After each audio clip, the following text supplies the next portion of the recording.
This is a very disappointing decision on the part of the United States Supreme Court.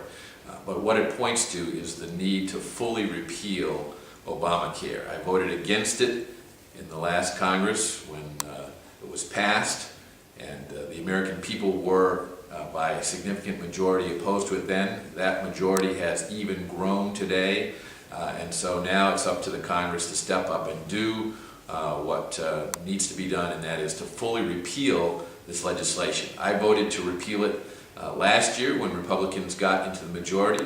I voted to repeal parts of it and defund parts of it nearly 30 times, and I voted to defund all of it.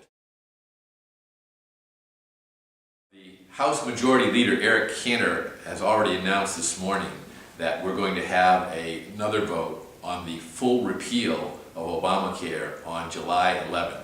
And so that will be a very, very important vote. I'm confident that the House of Representatives will vote to repeal it and send that over to the Senate, where last year when we sent them a bill repealing Obamacare, they failed to pass it by a narrow margin, by a 53 to 47 vote.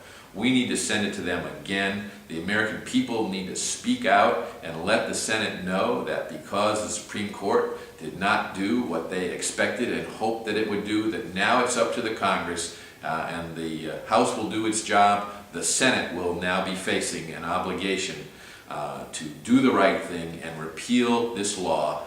More than 2,700 pages, 150 new government agencies and programs, 400 new mandates on families, on businesses, large and small, on local governments, on state governments, on health insurance providers, on health care providers.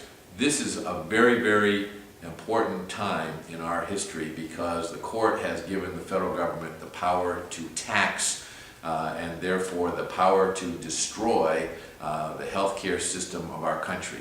We need to have reforms in health care. We need to cut down on the amount of defensive medicine. We need to have medical liability reform. We need to give consumers more choices and protect their rights to choose the type of health insurance plan that they feel that they need for their family, not a one-size-fits-all plan, which is what is ultimately going to come from Obamacare. People know it.